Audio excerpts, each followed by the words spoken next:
Okay, a little video to show you how I hopefully repaired this Fender KXR 100 keyboard combo amplifier.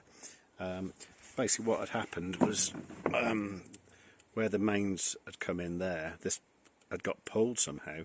God knows how it had moved through there, and then basically it had broken the connection with the switch here.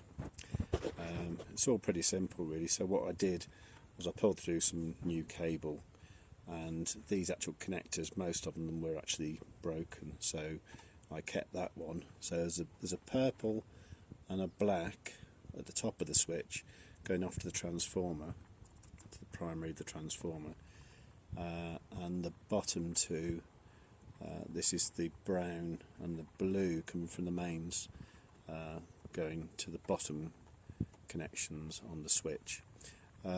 As basically this comes in here then goes straight to the transformer, it doesn't matter which is alive and neutral, doesn't make any difference at all. Also make sure that's earthed there. So you can basically push the top and bottom of the back of the switch there, slide it out, and I basically soldered the wires on instead of using the clips, and cable tied them up like that to make it neat so they don't flop around near these things that get hot here. You don't want to do that. And that's it really. Coming from the actual amp, when you take it out, there's a couple of connectors that go to, it's basically just the ground here, and then one goes to the main woofer speaker, and the other one goes to the horn there. I'll put those back on in a minute and show you which colours go where. And also the spring reverb plugs into here with these two phono connectors. Okay, I'll show you that in a minute. I'll basically put it back together so you can see how I took it apart in the first place, and we can check it works. So what it is the reddy pink one goes to the horn thing, the white one is the woofer, and then with the reverb, where's it gone? Reverb, the red one is the to reverb and the white one is from reverb. Okay.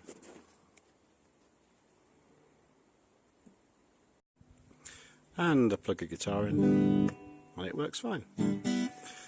So the other thing I need to show you is just how I took it apart. It's basically on the top there's a screw there and a screw there, and then on either side there's a screw just there, just below the corner thing, and if you take all them out, and then this bit will slide backwards, and then the wires that go into the horn and the tweeter and the reverb spring, there's actually enough wire there to be able to slide that out. If for any reason you're unsure about that, what I did, because I wasn't sure, is I took this speaker thing off here, which is just velcroed on, and then I took the horn out so I could actually see if there was enough wire going up into the thing. But there is, so you probably don't need to do that. You can probably just slide that out carefully and look out for those wires that go up into the actual amp unit. Alright, thank you very much. If you like that, please subscribe and comment. Thank you, bye.